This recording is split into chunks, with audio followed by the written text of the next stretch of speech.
Welcome to the Belonging Podcast by Elevate Villages. I'm your host, Melissa Kaye, and I am so excited for our episode today. This episode has been a long time in the making. Last fall, I took a course called Intro to Regenerative Economics. It was the flagship course by Capital Institute with John Fullerton. There was worldwide attendance. It was an amazing, incredibly academic, moment in my journey to build the best Elevate Villages possible. During that, the person who was facilitating all of our classes and sending us to breakout rooms and keeping us on par with the curriculum, I came to have so much love and respect for. The way that she spoke about the things we were learning, applying them to real life. The questions she would ask us, one of the questions she asked is actually what led to this podcast. She said, when you go to your breakout rooms, I want you to tell each other, what are you tending today? That word, tending. I was like, if somebody were watching me from the outside, what would they think I was doing? And so I said, I'm tending to creating belonging. And if we all truly believe we belong to each other, how would I show up different today? And it is truly my belief that we belong to each other. And so all of the weavings that happened throughout this course were brought together by this really beautiful woman with a beautiful heart and an incredible intelligence towards living systems and the world. And so I reached out to her after I had started the podcast and was thrilled when she agreed to come on and be on the podcast. So let me introduce to you Natalie F. Masters. She is the Director of Platform and Learning at nRhythm and With Life. It's a global learning community connecting more than 2,500 people across 80 countries who are committed to bringing more life into the systems that shape our world. Natalie designs and stewards the learning experiences and community spaces that translate regenerative principles into practical tools and programs. Her career spans enterprise product transformation at the Home Depot, as well as agile curriculum leadership in iStation, serving 4.5 million learners. Natalie believes that social systems are living systems. And when we create the right connections, creative capacity and belonging grow together. Welcome, Natalie. I am so honored to have you here. Thank you, Melissa. It is wonderful to be here with you today. So let's just start out. I would love my audience to get to know Natalie a little bit better. What led you into a career of educating and creating belonging through learning platforms and through gathering people really well? Wow. Melissa, I have been working in some version, some form of education, teaching, learning, development for my whole adult life and even before I was an adult, actually. When I was 14 years old, my little sister was diagnosed on the autism spectrum and with severe cerebral palsy. And that was an experience in our family that I just started to realize and recognize that so many of the systems that we were a part of that were supposed to be designed to serve her and to create opportunities for her to grow and develop and to create opportunities for her to belong, they weren't really serving her well. And so I just started there and I went into public education and through special education training, learned a lot about reading instruction and skills instruction and mathematics instruction and really started there. So I taught in public schools for a long time and I worked a lot with my little sister. And then eventually that led me into educational technology space. So I spent a little over a decade developing educational technology, educational video games and learning experiences for students in K-12. That's the work I did at iStation. And it was somewhere in that process and sort of transitioning from public education into educational technology that I started to realize that so many of the challenges and what I viewed at the time as some foundational flaws in our school systems and in our broader systems, they were really caused or part of the root of that was people just not necessarily being free or being able or understanding how to work really well together. And I realized that we needed a lot of adults in the room who could work really, really well together to create systems that could serve us all. And that led me into adult learning and organizational development and design and leadership. And I saw all kinds of incredible transformations in teams and organizations that started to have real impact in systems. And that just really started me on the journey, and I've really been working in some organizational design and capacity building ever since. What brought your work right now, not just in learning and gathering people like into classrooms and figuring out platforms, but the whole idea of working together opposed Mhm. to working in our own little silos, living in our own little silos. I know you and I have talked about this quite a bit, and I would love for my audience to be able to hear your heart on this. I think in every context that I've ever worked in or spent time in as a facilitator or as a learner, and I think many of us can relate to this concept or this experience that there's magic that happens in a room when people get together and actually exchange ideas and collaborate and work together. That whatever I brought into the room, whatever you brought into the room, it doesn't matter anymore because that thing that showed up when we started engaging Mm. together, when we started working together, is something that neither of us could have dreamed on our own, something that just happens and emerges. And it's the best idea in the room. And then it's so energizing, right? So I've worked with teams who are just working on really challenging problems. And it's when we come together that our creative capacity sort of unlocks and unleashes, and we're able to do things that we really couldn't have thought of on our own. We all walk in with blind spots and we all walk in with brilliance. So, what happens when we come together? We sort of work through that and then our brilliance emerges. And that is that's what I live for is the opportunity to create conditions for that incredible collective capacity that we have to show up in the room, and to shape whatever it is we're working on, whatever it is we're doing. Oh. It's that undefinable moment when Mm. like the collective sort of comes together and something, I love how you said like something bigger happens, like something we couldn't do ourselves. I love that. With Elevate Villages, the population that we'll be serving through the villages is youth who've aged out of foster care. Oh. And certainly it's such a breakdown of our society that there's millions out there, 20,000 to 26,000 a year will turn 18 and then they end up in this aged out category and their statistics are terrible moving forward. Their ability to live outside of poverty is pretty tiny. And so Mhm. that's just one example of how our current system has Yeah. decided to separate us. So, if a parent is unable to take care of the children or is no longer here, instead of there being other family or other people in the village to take care of them, oh no, the government's going to step in, take them away, and now try to somehow create some sort of belonging for them, which doesn't work in many cases. So that's just like a teeny tiny segment of our population to show how they're separated. How else in our world are we, like you call it the myth of separation? Yeah. Let's just talk about like how many places we see that in the world, in addition to all of these youth who have nowhere to go when they turn 18. Yeah. I mean, 26,000 maybe is a tiny segment of the population, but that's 26,000 human beings, right? Yeah. A year, you said. Yeah. And multiply that, that's just in existing in one system, right? So multiply that by all kinds of systems and all kinds of experiences of isolation or separation where that magic of connection and belonging is missing in that space, right?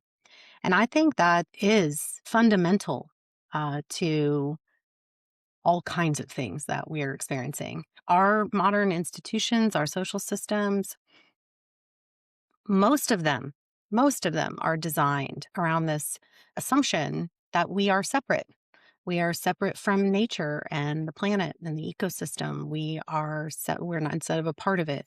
We are separate from each other. And in many cases, we even separate ourselves from the consequences of our choices or actions. We do that individually, we do that institutionally. We design our economies as if they are separate from the ecosystem that is the foundation of all the capital in that economy. We design organizations and businesses like people are separate sort of parts in a machine that can just be replaced, rather than being these deeply integral members who belong to the organization or the business, or belong in it, rather.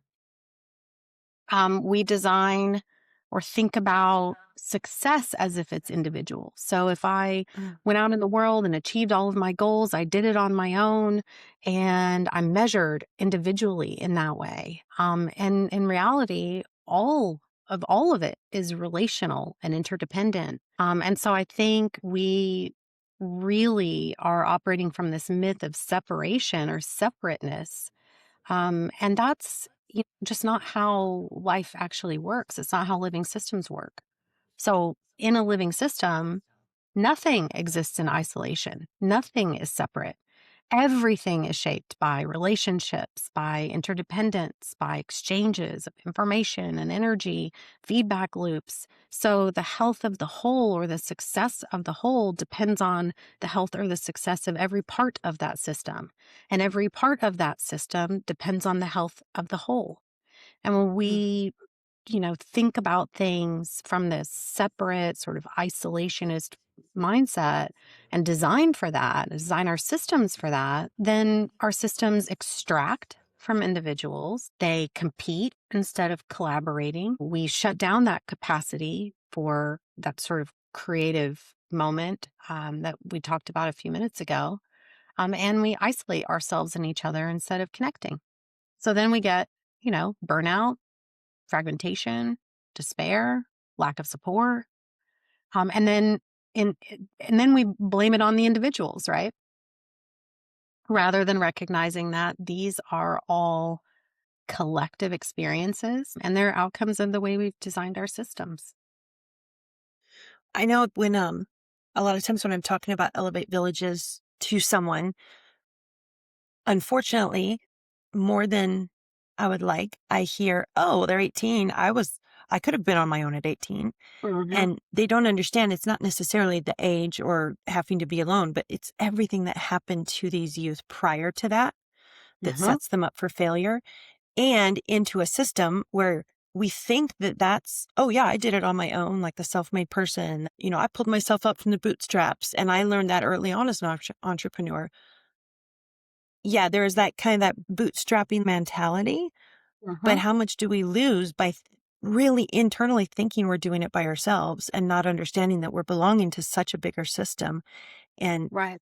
we're not surviving alone, even if we think we are, but we Right. are separating ourselves from more and more collaboration and more connection, Right. right? Well, and it's actually both, right? So in living systems, autonomy and the individual well-being is balanced with collective well-being and collective action. Mm. So in a forest, for example, every single organism, every living thing in a forest is its own organism. It is its own thing. It has its own functions. It does its own, processes. And at the same time, all of that falls apart if the whole isn't there.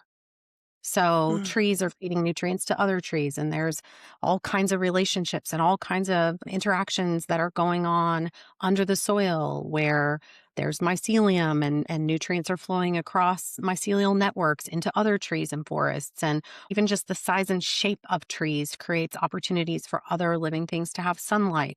So every single piece and part, all the critters in the forest, right?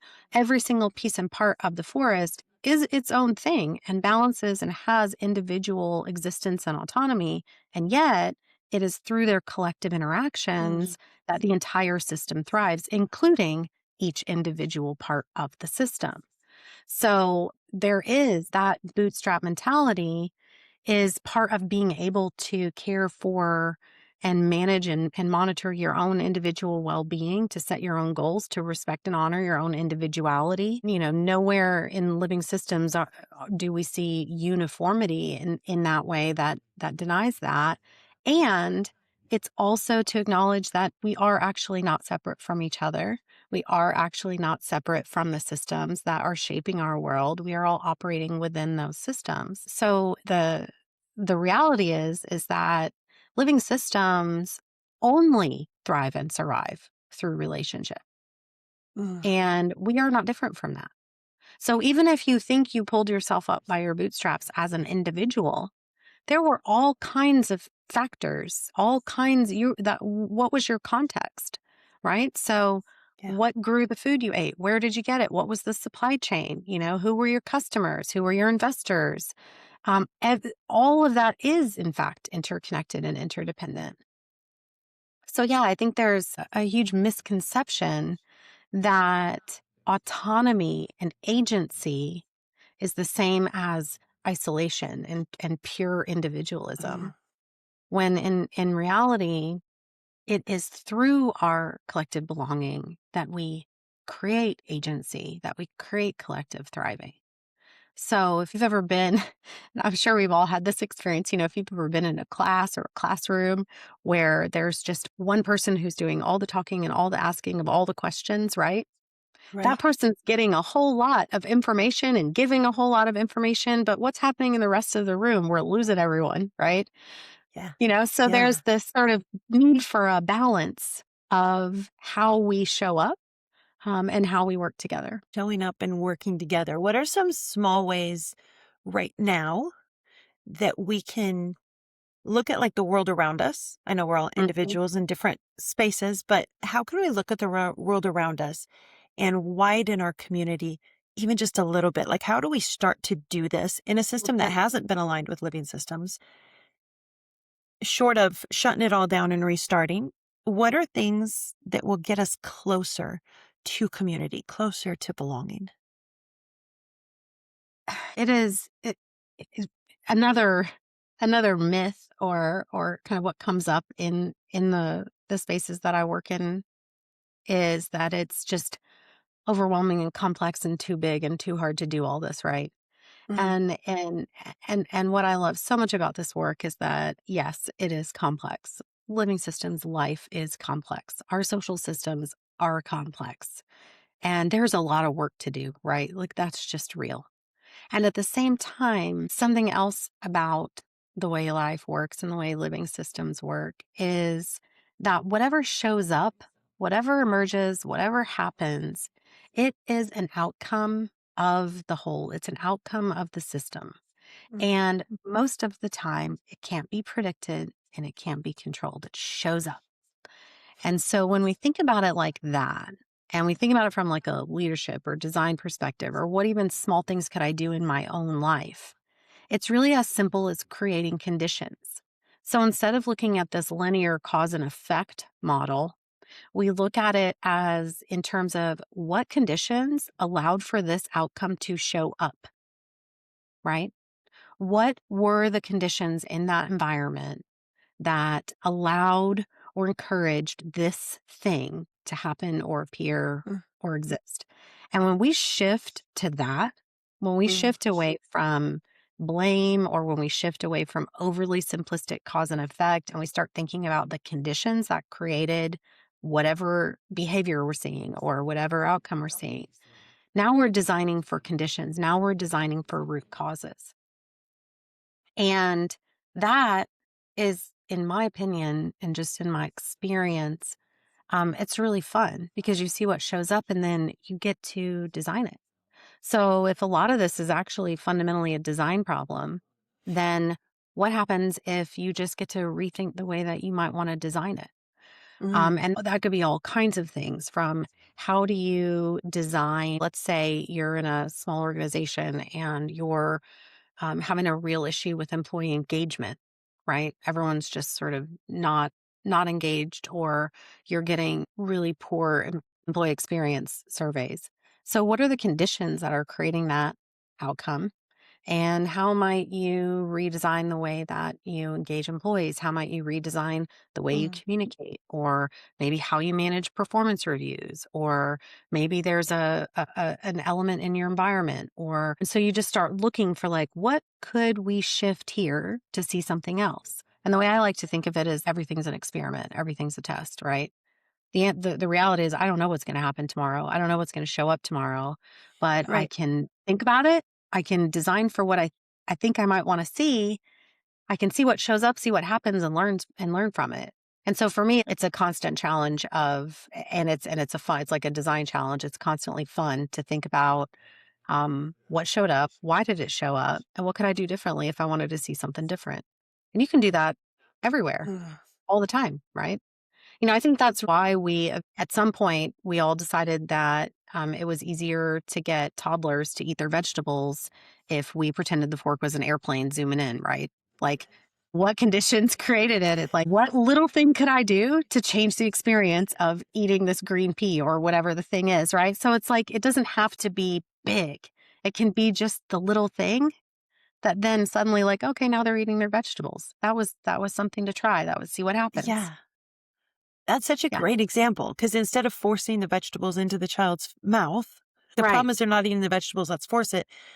What condition can I create where Yeah, now they're let's going to make it accept the fun. vegetables? That's a brilliant Yeah, example. Thank you for yeah. simplifying that for me. I know we use the forest analogy a little bit, but if Mhm, we're thinking about belonging and creating belonging among humans, mhm, and maybe even how humans maybe even belong to nature, where would you start when you think about belonging and how fractured the world is right now, and everyone's in their own little echo chamber, and we all live in our houses with our garages and we hide from our neighbors and nobody knows anybody and not truly.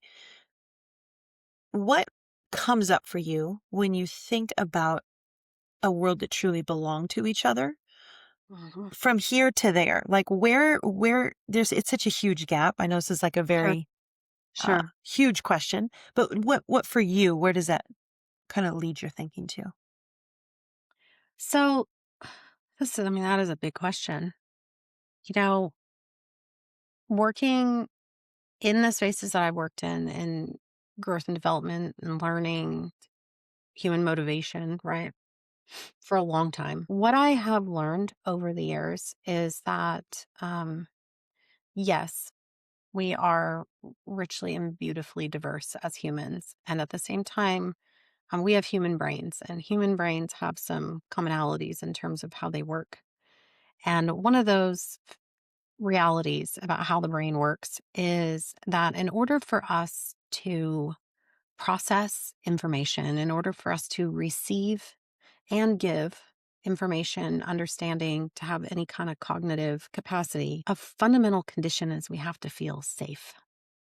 Mm, We can't be in fight or flight and think clearly. We can't be in fight or flight and receive new information. It literally just doesn't work that way. mhm, So when I think about what are the conditions that we need to create as leaders, as community organizers, as members of organizations and members of communities, essentially, I feel like we want to start with creating conditions for safety so that we can unlock curiosity and the ability to receive information, the ability to think, to collaborate, to work together. I think that's really core. People need to know that they won't be shamed or punished for showing up as themselves. And then it's not just about having voice or being seen and heard. Everybody wants to be seen and heard in some level, but it's about feeling like you have the opportunity to influence what shows up. So we have shared responsibility to each other. And I think through some of those foundations, creating conditions for people um, to feel safe, feel seen, to feel heard, and then to invite people to take shared responsibility. It actually deepens our connections and deepens our support systems across all kinds of things, whether it is in through in a foster care system or in a nonprofit organization or in a global learning community. People come to people come to us from all these countries all over the world in super diverse contexts and backgrounds.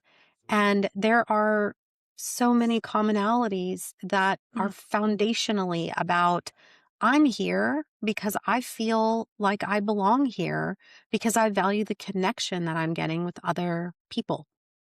So I think it's about relationship. I think it's about building real relationships. And if we're going to do that, we have to feel safe to do it. We have to feel seen and heard and valued. It is one relationship at a time that can make a massive difference in a whole community, a whole neighborhood, a whole system, a whole school, a whole institution.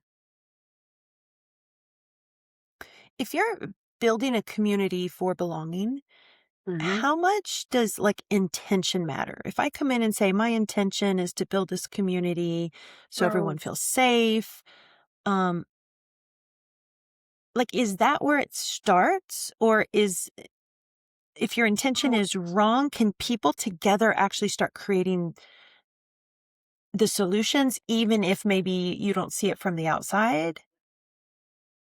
I think it's about invitation. I think it's about inviting voice, Mm, right? So certainly, I'm trying to think of anything that I do or that any of us do um, that doesn't benefit from thoughtfulness and intention and doing it on purpose, right? Responding versus reacting and just mm, mm, choosing um, how it is we want to be or how it is we want to act in the world, how we want to show up.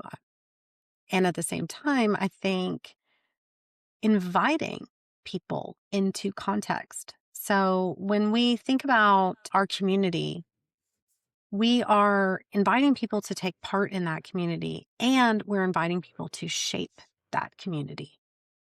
And they create the community by being in it. One of the things that we often say that always makes me laugh, and it's so real, is that you cannot be in traffic without also being the traffic, right? Like if you're sitting in traffic, oh, you are also yeah. traffic.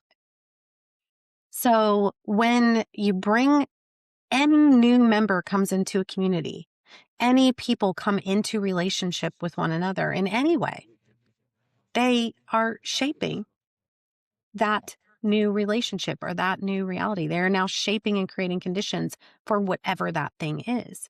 So, in so many ways, like, what if it's not just about welcoming people into the circle, whatever that circle is, but it's about acknowledging and inviting the reality that by being in it, they are now co creating that circle. Oh, We are actually making it together. I mean, right now, that's you and I are good. creating this conversation. It's not just me having it. It's not just you having it. Whatever's showing up in this conversation is showing up because we are now co creating it together. We're making it. And we're doing that all the time. So, we are shaping those things, whether we're doing it on purpose or not. If Mm, you're in traffic, you're in traffic, right? If you're in mm. an organization, you are shaping it. If you're part of a community, you are influencing it. And so, isn't it hopeful to think that we could shape and influence our communities on Mm. purpose with intention so that we're creating conditions for the best possible outcomes or at least the best chance for those outcomes to show up? It's so beautiful to imagine how much influence we truly have as a human when we come into a So space, when we are a part of anything or a community. I think what this is bringing up for me, coming from a very patriarchal home, patriarchal systems that I grew up in, is that so many times we were told to like go into the organization and like the organization wanted to look like this. So you had to go in and help that happen. Or the expectations were that you would play by the rules and be nice so that whatever this was supposed to look like was able to look like that. yeah. Um, and so instead of walking in, and I just see this in a lot of people around me currently, instead of walking into a place knowing the way I come into this place is going to make a difference, Yeah. good or bad. It's just sort Yeah. of like we've been maybe taught to be rule followers, like just go in, do the right thing, get an A, don't get anything wrong. Instead of being encouraged, like to me, this is a huge shift of saying, come in with all of who you are and be creative and bring the best part of you and bring your gifts. And then when we all bring them together, let's see what emerges. Like it's such a beautiful thought. And I think it's from the way I grew up, like that is a thought I've had to learn over years. And it's so beautiful. And it seems like it could be possibly simple. Like it's Yeah. almost so simple, it's complex. But Yes. Yes. I mean, just trying to even voice it, trying to like find the words for it, I'm Mm. struggling with, but like I have the picture in my head. I have like how that would feel. And I think there's places now doing it, but it's not culturally where we're at, especially, I'm Right. here in the Right. US and it's not. Right. Um, so eh, not just now creating community and creating belonging. When we get into these places where we're creating, at what point, I guess, what point does it take a life of its own? And at what is there like a breaking point here? Like a breaking point. When we think of Elevate Villages, the whole Yeah. idea behind it is that as all the youth come in and whatever other citizens choose to live in the village, they're creating something together. So it's Yeah. set with that. It's a joint governance. It's Yep. not a hierarchical community. So, and actually during the class that the intro to regen economics that I took, we actually kind of broke this apart and said, could this, like, if there's 100 citizens in one village and it's working beautifully, Yeah. can we double that? Could we do 200 and will it work the same? And then at 300, like at what point of capacity would those systems that worked for that moment break down? I don't think you could create the perfect system and it would just run forever. I'm Right. looking at nature and I'm like, things have to break down to regrow again. So let's just talk about that. Like, it seems like a really fun thing to explore. Yeah. Yeah. You might Okay. have an Yeah. answer. I mean, you are Natalie, so Oh, so no pressure. yeah, so this is also a fun, cool thing about how living systems work is that order and disorder are always being created simultaneously all the time, and living systems depend on disruption and disturbance in order to thrive. Nothing is Wow. a single optimal steady state forever. And living systems don't tend to organize themselves in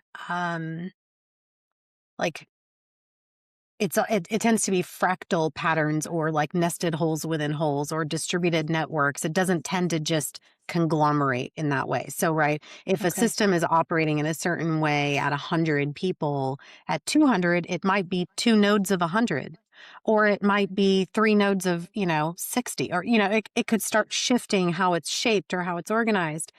And I think because humans love pattern and love organization and love ordering things and, Certainty. and Yeah. simplifying things, it's just, we really need and love that certainty, that we think that if it's operating in this way and we're kind of getting into a groove in this one design, we should just do more of that and more of that and more of that. We'll get the same outcomes when, again, every single member is shaping it.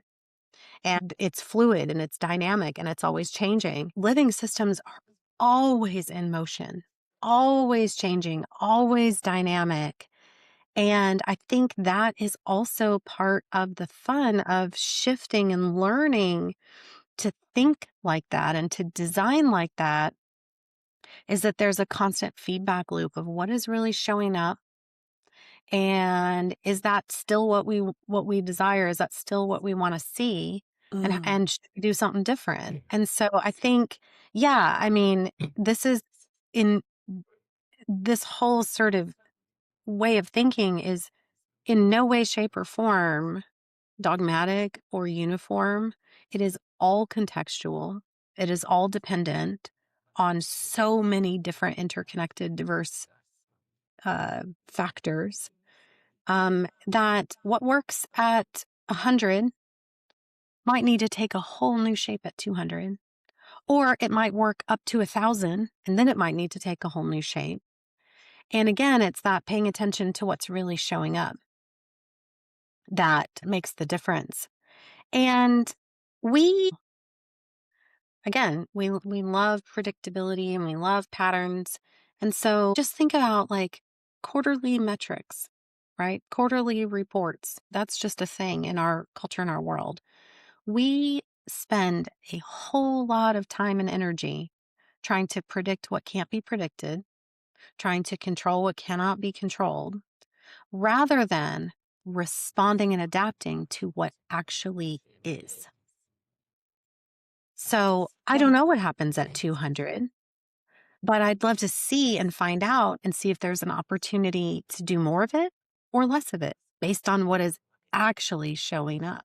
Mm. That's the fun. That's my favorite part of it, is that when you shift to think about it that way, think of all that pressure. Do I really have to predict, using that organizational example, like, do I have to predict our quarterly revenue, and I have to predict all of our costs, and I have to predict all of every action that is going to be taken by every person? So even if I meet my quarterly sales goals, right on, I do exactly what I said I was going to do to the cent, right?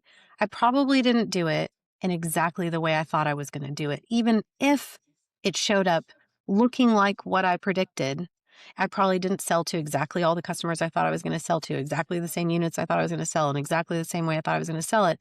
So even when I think I'm predicting and it looks pretty good and I'm on track, that maybe means I want to do more of whatever it is I'm doing. But I didn't predict the future. I'm just responding to what is actually showing up. So if I missed that goal, maybe I want to do something different.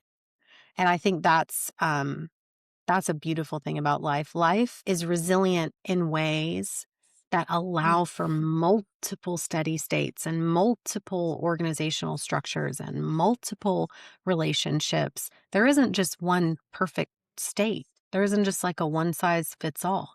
Mm-hmm. It's dynamic. It's always changing. So the breaking point, to answer that directly, is when we try to squeeze all of that diversity and all of that capacity and all of those challenges and all of those individuals, when we try to squeeze them into rigid structures, those structures are fragile. They break. People get left behind. People drop out the bottom. Isolation happens. Unintended consequences show up. But when we recognize that it's fluid and dynamic, then we actually achieve a level of resilience that we are not currently seeing. When the wind blows, trees bend, right? So that's a really hopeful thought for me around the fragility or the rigidity, that sort of fear, like, how big can this get before it breaks? Well, if it's fluid and dynamic and adaptive, that's the universe.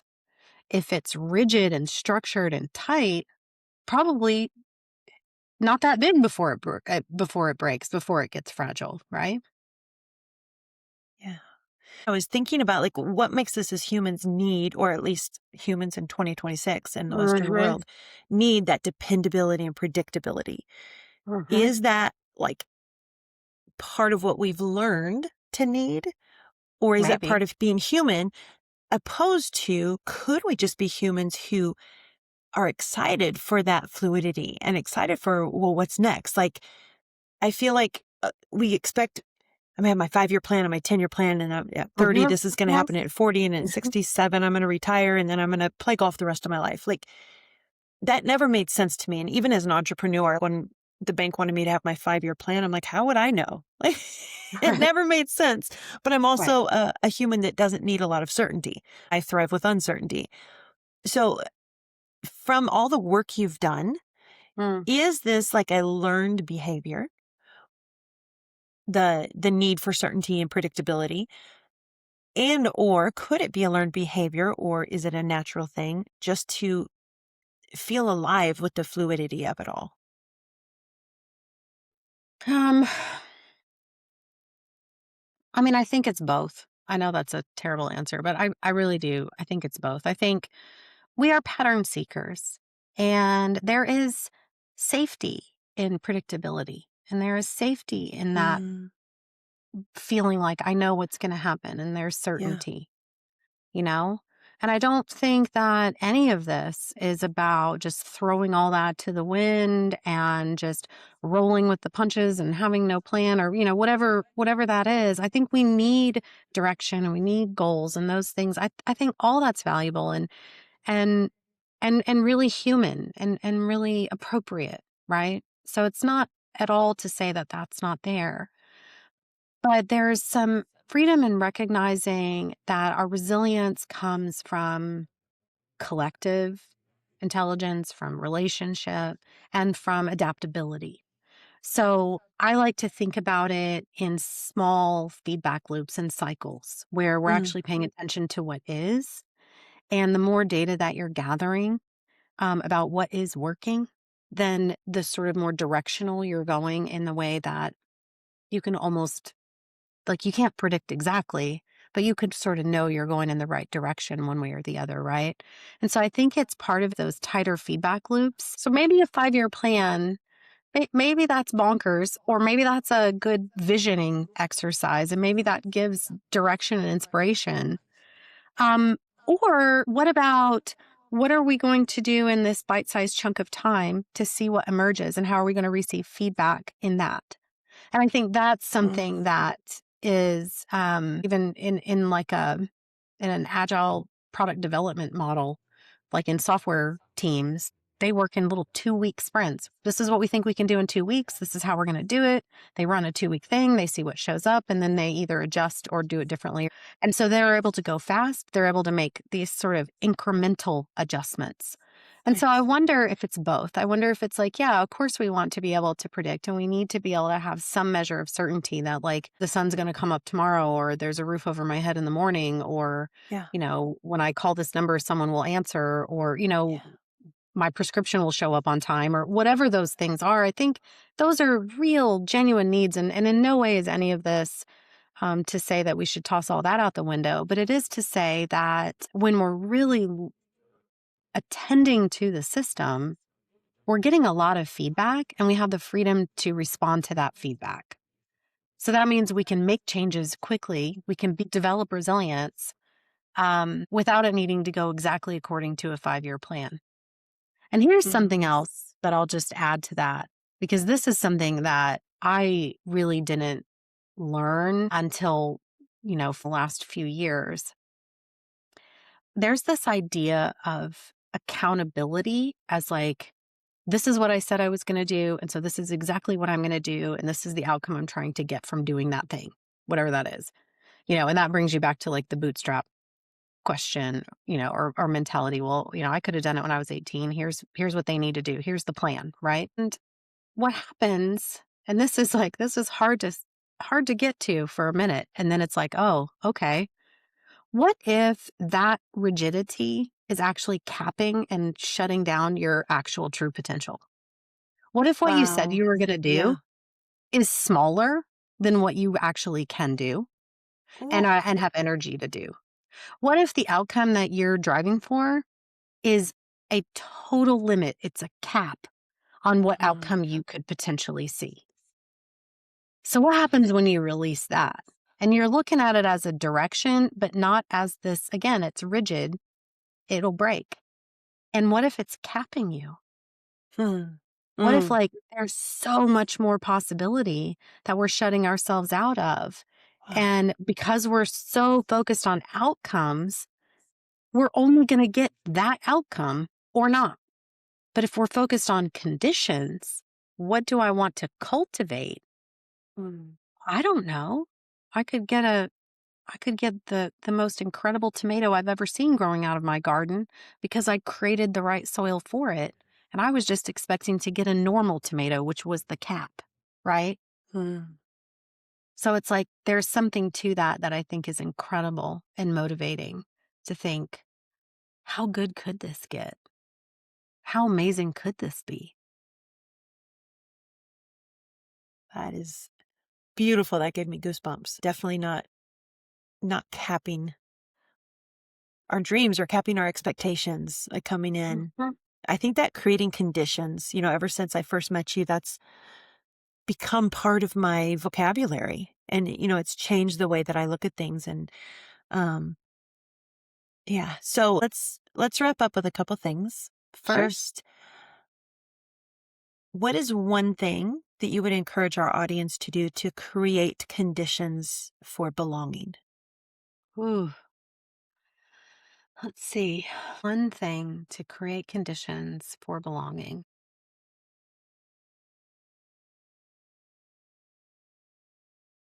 This sounds just overly simple, but truly, it's talk to other people.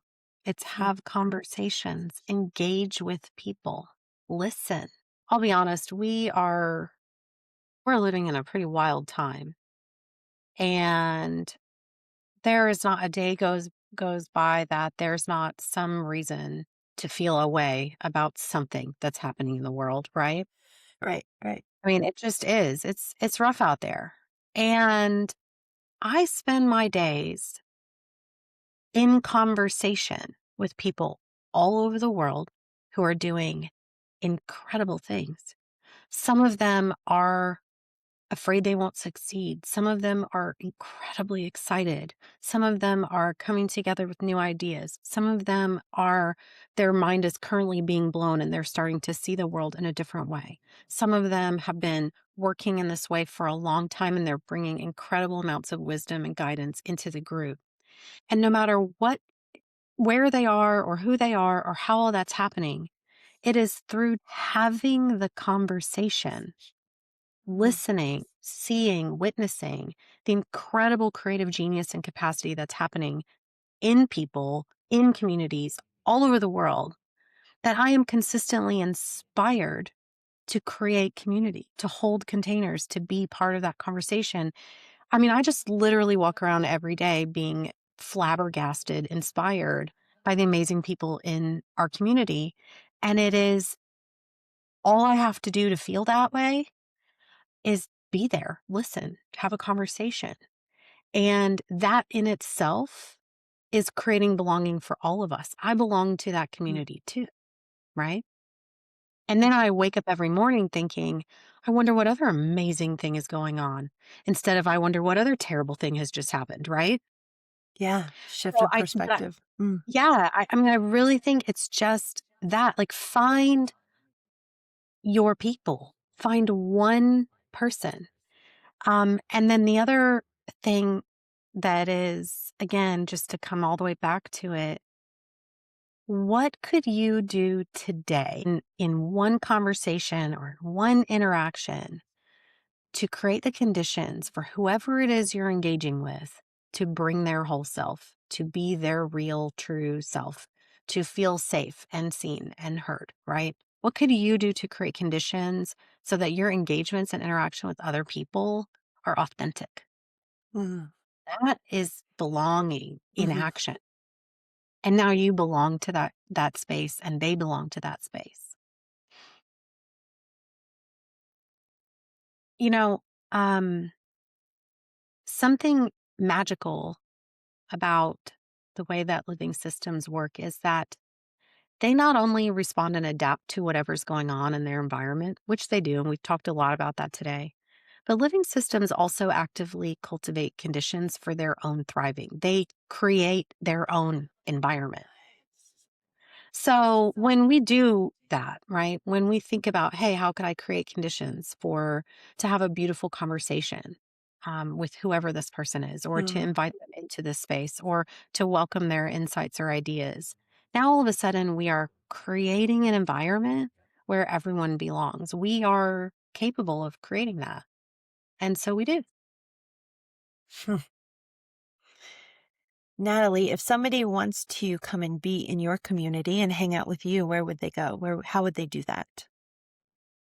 So the easiest way to come and be a part of the With Life community is just to go to withlife.net, www.withlife.net, and to join the community there. It's free to join. We have free monthly, several events every month for our community members.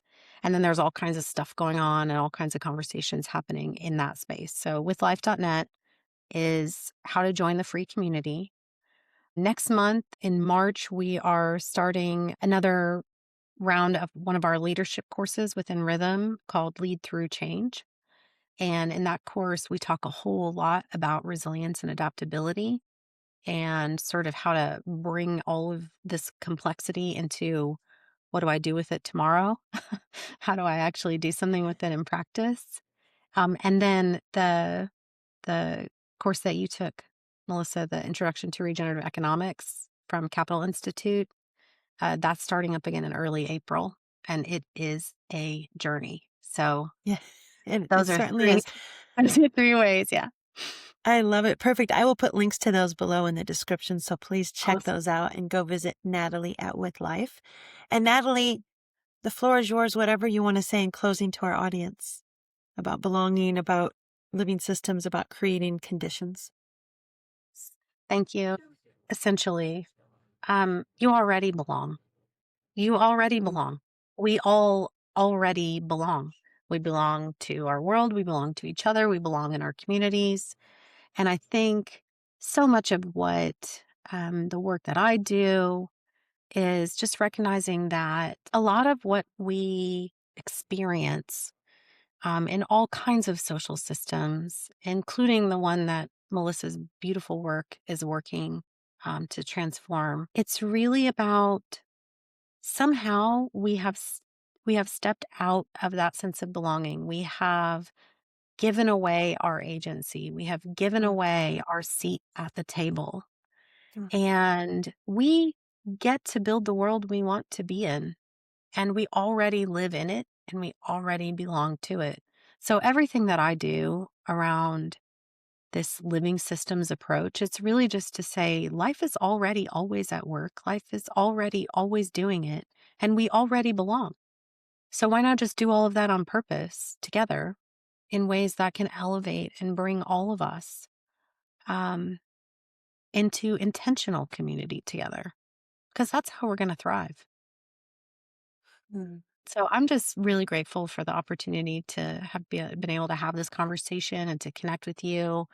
Um, Melissa, we've had some beautiful conversations before, um, but I feel like I learned a lot just talking with you today, too. Just thank you. Natalie, thank you over and over again for your sharing your wisdom, showing up, just your years and years of thoughtful community building, and sharing your heart with us today. I'm going to be going over this podcast a few times. There's so much here to learn. It's such a rich hour that I got to spend with you. Thank you so much, Natalie. And thank you to Deanna Laughlin, our patron, for making this podcast possible. Thank you, listeners, for being here. If you haven't subscribed, please subscribe. That does help us grow and bring this message of belonging to the world. This has been the Belonging Podcast by Elevate Villages, where we build belonging together.